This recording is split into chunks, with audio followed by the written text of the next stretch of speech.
Fala galera do bem, bem-vindos a mais uma entrevista aqui do Mente Binária. A gente está no YouTube e podcasts e estamos hoje aqui com a Bruna Gribeler, que é Isso. Head de Support and DevRel na Pipefy. Ela vai explicar para a gente o que é isso tudo.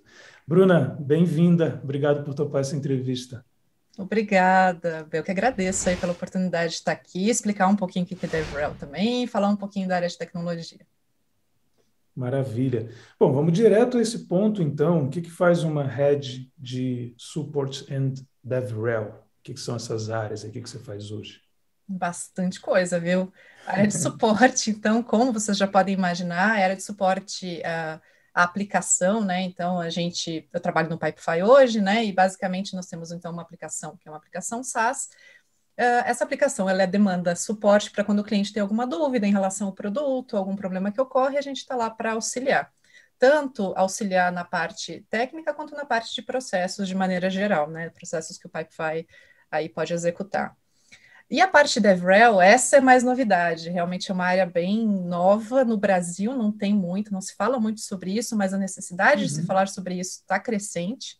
Tem bastante já nos Estados Unidos, no Japão também, que é Developer Relations, então é basicamente uma área que cuida do desenvolvedor. A gente trabalha desde a parte de patrocínio de eventos, sejam eventos maiores ou menores, mostrar um Uhum. pouco, no caso, como a gente está na Pipefy, né, o foco é na Pipefy, como que a Pipefy pode ajudar a comunidade de tecnologia de maneira geral, assim.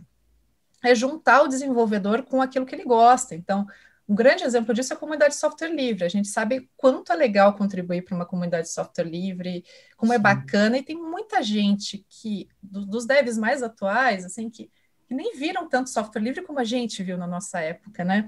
Então, às vezes, a pessoa já começa, já entra, já vai para o mercado, nem dá tempo de contribuir para uma comunidade, alguma coisa do tipo, a gente chega Nossa, para a pessoa, verdade. né? A gente fala para a pessoa, vem aqui, deixa eu te contar como é que era na minha época, tinha um negócio muito legal, que era chamado Comunidade de Software Livre, que é muito massa, que você ajuda várias pessoas, você conhece, faz um baita no networking, então a gente puxa bastante para essa pegada, sabe, de realmente, vem aqui, vamos conversar sobre, vamos participar desses eventos, vamos ajudar quem quer entrar no mundo de tecnologia, né? O que mais que você pode fazer além do seu trabalho? Seu trabalho é legal, é Uhum. importante, resultado, pô, é massa pra caramba, é para isso que você está aqui ganhando seu dinheirinho, mas a profissão tem que ser mais do que simplesmente ganhar o seu próprio salário, sabe? Tem que ter Uhum. aquela coisa. Então, o DevRel trabalha muito nisso. E quanto isso é importante, é impressionante o quanto isso é importante para a área de, não só para desenvolvimento, né, apesar do foco ser mais esse, mas para a área de tecnologia como um todo. Que legal, caramba. Eu fico pensando que realmente eu nunca tinha pensado nisso, assim, a parte de software livre, tal, comunidade, aquela coisa, embasa muito, dá uma série de, sei lá, soft skills, não sei como chamaria, mas um monte de coisa que, além do assunto técnico ali, que a pessoa está estudando, que habilita e muda muito a carreira, né? Você faz contatos, você é exposto a, sei lá, contribuição com código, por exemplo, de repente você manda um patch, a pessoa recusa, e você tem que lidar com aquilo, né? Isso. Porque tem uma razão para ser recusado, e você aprende coisas que vão muito além da área técnica em si, por si só, né? Exato, e envolve isso tudo. Que nem você falou, questão de soft skill, como saber lidar com frustração, é exatamente isso. Como saber escrever também, né? Uhum. Lembrando um pouco, eu sempre vou falar na nossa época, por favor, não se sinta velho, mas a verdade é que o tempo passa. E antigamente, um pouco antigamente, uns 10, 15 anos atrás, não tinha tanto essa necessidade do dev ser o que ele precisa ser hoje para se desenvolver, né? Então, Uhum. poxa, ele tem que saber falar, ele tem que saber escrever, ele tem que saber se comunicar. Hoje é procurado um profissional que seja, né, diferente de, não tem problema você ser tímido, tá? São coisas diferentes, ou ser introspectivo. Você pode ser tímido, pode ser introspectivo, mas quando você precisar comunicar, principalmente algo técnico, você tem que saber fazer, né? E Uhum. muitos ainda sofrem um pouco com isso. Acham que, eu preciso deixar de ser tímido, eu preciso deixar de ser introspectivo, e não é isso. Então, também a gente traz essa pegada de, não, você pode ser exatamente quem você é, vamos só trabalhar um pouquinho essas partes aqui que ainda faltam, que é você saber, talvez, comunicar de forma mais clara aquilo que você quer. E aí é isso, é só isso, é mais simples do que parece. As pessoas têm a impressão que melhorar a comunicação é saber apresentar para 300 pessoas, e não necessariamente, a menos que você queira. Se você Legal. quiser, a gente também ajuda, né? Óbvio. Mas é uma Uhum. outra frente, é você apresentar para um grande público. Mas você pode apresentar também para os públicos menores, para a sua área, para dentro da sua squad. Isso já é essencial. Que legal. Bom, e já que você falou em software livre, queria pegar assim lá de trás da sua carreira, porque eu sei que você tem um histórico forte aí com Linux e com a comunidade de software livre, né? Quando eu te conheci, quando eu conheci a Bruna, para quem não sabe, a gente trabalhava na For Linux, e ela já dava aula, né? Você dava o curso de Linux lá. Como é que foi esse teu envolvimento com o Linux e até onde foi isso? Então, eu comecei a trabalhar com tecnologia em 2002. Lá em Uhum. 2004 eu já comecei com Linux, e desde então eu trabalho com Linux, até hoje, mesmo sendo head de área e tal, trabalhando mais com a parte estratégica, eu uso o Linux no meu computador e gosto muito dessa área. Na época, na For Linux, eu lembro que foi bem interessante até, porque olha a importância de participar dos eventos e das comunidades, né? Eu lembro que eu faltei no meu estágio na época, eu faltei, eu disse, gente, eu vou num evento, não estou indo trabalhar. Eu fui no FISLE, que é o Fórum Internacional de Software Livre de Porto Alegre, conheci Uhum. o pessoal da For Linux lá e me chamaram para trabalhar. Então, foi assim que foi um networking de evento que me fez ir para lá. Que legal. E aí eu tinha que correr para aprender as coisas para poder ensinar, né? Eu usava no meu trabalho e também usava para ensinar. Uhum. Então, eu dei aula de Linux, né? Basicamente para LPI nível 1 e 2. Eu lembro que eu também dei o curso de HA, né? De alta disponibilidade, na época com Heartbeat Pacemaker. PHP também, e no Hacker Team. Acho que o Hacker Team foi um dos que mais me Que legal. impactaram, porque é da área de segurança, né? Então, chegava gurizada, eu quero hackear o MSN, ó, a idade acusando. Né? Quero hackear o MSN, eu quero hackear o Orkut na época. A gente, galera, não é. Segurança não é só isso, não é, é muito mais que isso. Vamos falar sobre segurança, vamos falar sobre ética, vamos falar sobre o que as empresas precisam no mercado. Então foi muito, para mim foi muito importante o Hacker Team, é uma das, acho que foi o curso que mais me deixou assim encantada com a área de tecnologia. Uau, que legal. E hoje, a importância dessa experiência com Linux, né, com LPI, são coisas bem, assim, são muito fortes, né? Para tirar um LPI, pô, tem que estudar muito, trabalhar muito, para ensinar o que dá curso de LPI, você tem que entender muito daquilo ali. Como é que foi a migração, assim, onde você viu que precisava multiplicar isso e começou a, né, gerir pessoas e a ajudar nesse caminho para fazer a mesma coisa ou para seguir um caminho similar? Como é que foi essa mudança aí? Então foi bem, eu vou te admitir que foi bem difícil, porque eu era uma pessoa um pouco centralizadora em algumas coisas, né? Muito preciosista em fazer tudo perfeitinho, bonitinho. Eu tinha aquele pensamento, quando eu já estava como sênior, que só eu sabia fazer, só eu sabia executar bem, só eu sabia tomar o cuidado necessário. E isso foi muito prejudicial, porque como que você vai para uma carreira de gestão se você não confia nas pessoas que estão à sua volta, né? Uma coisa que eu aprendi é a teoria do barco, não sei se você já ouviu falar. Não, não. Basicamente, quando você tem um barco, ele está acima da linha da água, né? Mas não totalmente, um pouquinho ele desce, né? Um pouquinho ele está embaixo da Uhum, água, assim. Então, o barco tem essa partezinha que está embaixo, que é realmente a parte que tem que tomar mais cuidado. E ali sim você pode, até como gestor, você pode estar ali cuidando e prestando atenção, porque se fizer um dano grave, o barco afunda. Mas na parte uhum, de cima, você não precisa e não deve tomar tanto cuidado, porque as pessoas elas precisam errar um pouco. Elas uhum, precisam se arriscar, senão elas ficam numa zona de conforto e sempre com o sênior protegendo, e eles não evoluem em carreira. Então, para a pessoa evoluir em carreira, ela tem que errar. Mas até que ponto você quer deixar ela errar e até que ponto isso pode ser arriscado para o negócio?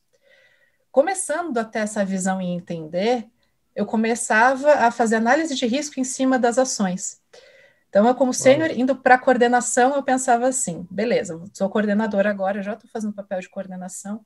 Essa migração, qual que é o grau de risco? De 1 a 10, grau de risco 4. Fulano vai fazer, não serei eu.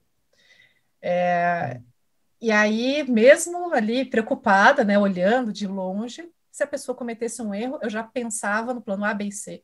E ensinava essa pessoa a pensar no plano A, B e C. Ó, se isso aqui acontecer, o que a gente faz? A gente faz um revert. Quanto tempo demora para fazer um revert? 5 minutos. Perfeito, bora lá. Ah, mas se der errado? Se der errado é 5 minutos. Tá todo mundo alinhado aqui que é 5 minutos para voltar. Show de bola, bora. Vai lá e faz. Ah, mas a pessoa insegura. Ah, mas, cara, se der errado, tá tudo certo. E aí a pessoa ganha a Que confiança de legal, ir Bruno. fazendo as coisas, e eu mesmo ganhando a confiança de deixar esse papel para uma outra pessoa fazer. Então, hoje eu uso essa linha da água, essa analogia do barco até hoje, inclusive com os gestores que estão abaixo de mim, para eles poderem errar também, que é um papel importante. É importante que eles errem, que nosso time erre, mas que erre coisas diferentes, né? Vamos errar diferente para aprender mais e não errar a mesma coisa. Temos que trazer aprendizados do que a gente errou. Legal. E hoje você está gerindo gestores. Isso foi além de coordenar a equipe, né? E você chegou num ponto em que precisava multiplicar ainda mais para poder ensinar os gestores a gerir também. É isso? Exato, exatamente. Depois de ensinar o pessoal, principalmente nessas questões que eu falei, da linha d'água e tudo mais, e focando muito nessa filosofia, entre outras, tá? Eu leio muitos livros de gestão de pessoas, porque eu tinha uma base técnica muito forte, mas a parte de gestão não, então eu fui aprendendo literalmente lendo. Eu leio pra caramba e recomendo leitura, sim, para as pessoas que querem seguir essa, mesmo se for gestor técnico, tá? Porque mesmo você sendo gestor técnico, você vai enfrentar. São pessoas, você lida com pessoas. Então, leia sobre a gestão, é importante.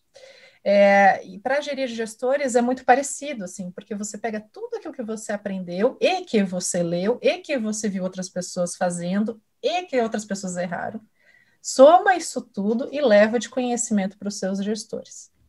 Então, ó, eu estou te Legal. passando essas informações aqui. Você vê que eles vão errar em algumas coisas, você deixa, porque que nem aquela coisa que eu falei antes da linha d'água, deixa errar, você só avisa, né, que ó, existe essa possibilidade desse erro, mas também pode dar certo e eu posso quebrar a cara, porque eu também posso estar errado, e tá tudo certo. Mas, de novo, qual que é a análise de risco que a gente faz em cima desse erro? E a gente vai trabalhando assim, é muito bom ver os gestores se desenvolvendo nessa frente. E uma coisa muito importante que eu deixo clara, e que isso eu não fazia antes em coordenação, mas agora como gestora de gestores eu faço, que é assim, não foca só em mim. Eu sou uma gestora, sou a gestora de vocês, mas eu faço questão que você marque conversas com outros gestores da empresa, aprenda formas de gerir diferentes, porque não é que a minha forma de gerir é perfeita, não é. Muito pelo contrário, de novo, continuo aprendendo.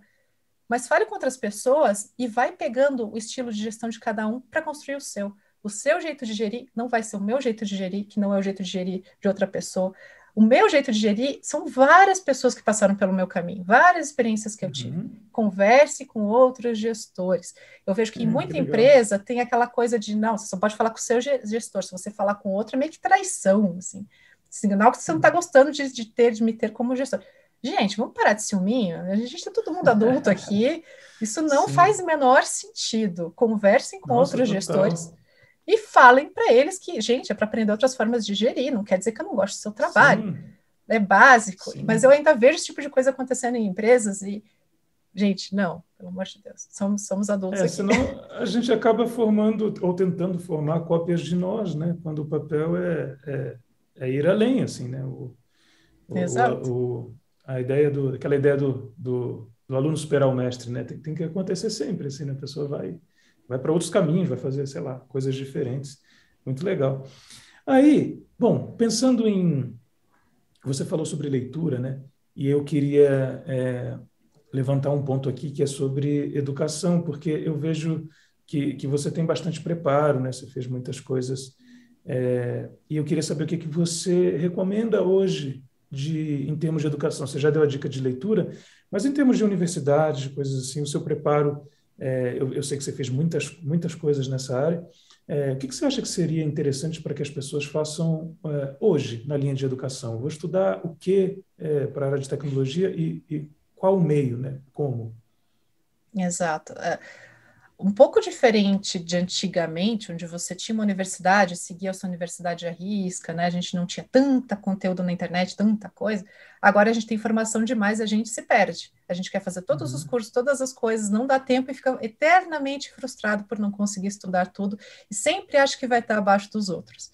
Isso é uma grandíssima mentira, tá? Você vai sim conseguir ser um excelente profissional estudando e não precisa saber tudo. Tá tudo bem. Então, acho que começa por aí.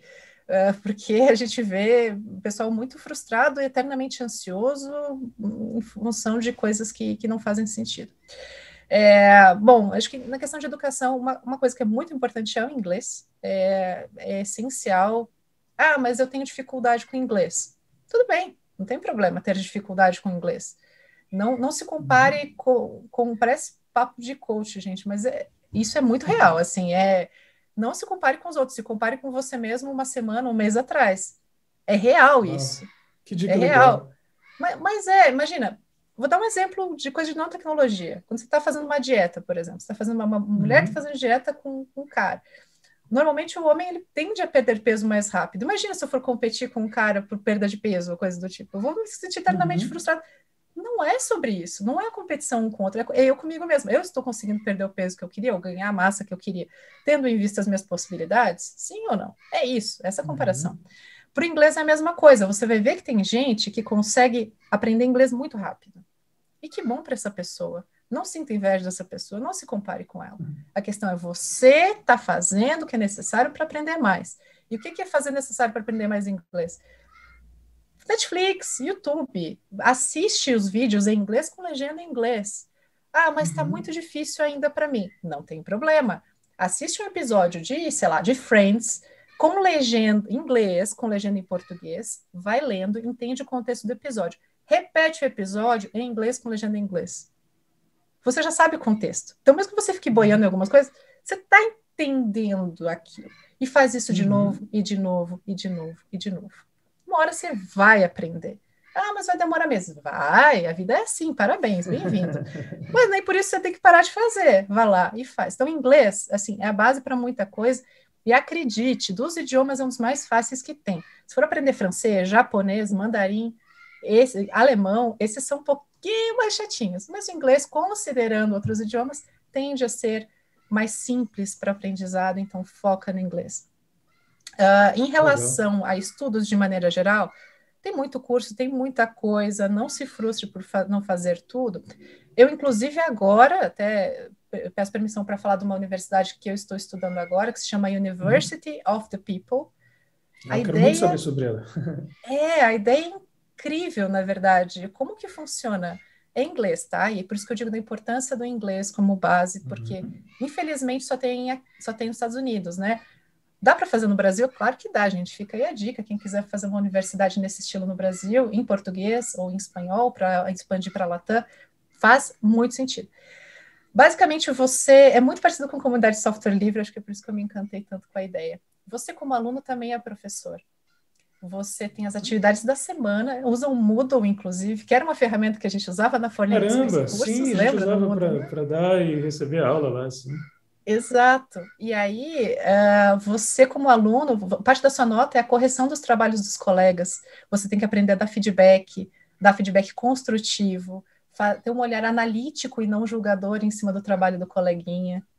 Então, olha que legal, é uma faculdade que eu estou fazendo agora de ciência da computação, então sim, estou fazendo ciência da computação, mais uma faculdade nas costas aí, porque eu nunca fiz ciência da computação, eu fiz análise e desenvolvimento de sistemas, fiz gestão de TI, estou fazendo MBA, já fiz outra pós também, mas ciência da computação pura, eu nunca tinha feito. Então, quer saber, eu vou fazer, e quero aproveitar essa universidade para ensinar também. Então, imagina que ao mesmo tempo que eu estou aprendendo cálculo, coisas que são, para mim, são um pouquinho mais chatinhas, eu estou ensinando programação para o colega que está na Nigéria, que está na Etiópia, que está na Ásia, que está no Brasil, que está nos Estados Unidos, que está no Oriente Médio. Tem muita gente do Oriente Médio nessa universidade que jamais teria condições de pagar uma universidade americana. Então, para você ter uma ideia, não tem tuition, que é tipo a mensalidade, né? Você não paga a mensalidade para essa universidade. Por quê? Porque você meio que trabalha para estudar nela. Entende? Uau! Essa é a Entendi. ideia. Aí você paga pelas provas. só. O que você... paga pelas provas. Bom, legal. Mas seria impossível sem o inglês, nesse caso, né? Nesse caso, sim. Mas, de novo, dá para fazer uma iniciativa nessa no Brasil? Claro que dá. Vamos pegar isso como exemplo e trazer para cá. Eu acho que, assim, tem muita gente querendo fazer isso.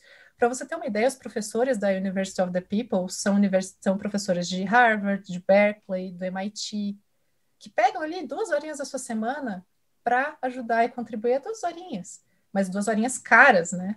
Mas é um voluntariado que você Uhum. está fazendo. Então, todo o material é disponibilizado e dado para a universidade. Lembra que eu falei que a gente tem muita informação disponível na internet? O que esses Sim. professores fazem? O que é mais importante nos dias atuais, que é a curadoria. Toma, eu sei que Sim. tem muita coisa, você está perdido, vai aqui, ó, filho, vai aqui, olha esse documento aqui, olha esse vídeo, tem muita TED Talk como material dessa universidade, porque tem muita coisa preciosa em TED Talk, que é 10 Uhum. minutinhos. Então, pega esse material aqui e vai nele. Pega esse material das aulas de cálculo que eu dei no MIT, tá aqui, ó. Você vai estudar que nem o pessoal estudando no MIT. É o mesmo material. É o mesmo material. E tem um monitor ali que está aprendendo também. Tem um professor que está aprendendo também enquanto ensina. A gente, quando dava aula, É. era bem assim, né? A gente via um aluno com uma pergunta, né, absurda que você, putz, eu nunca pensei nisso aqui. Você ia atrás para ensinar para ele, você Uhum. aprendia junto. A melhor Sim. maneira de aprender é ensinando.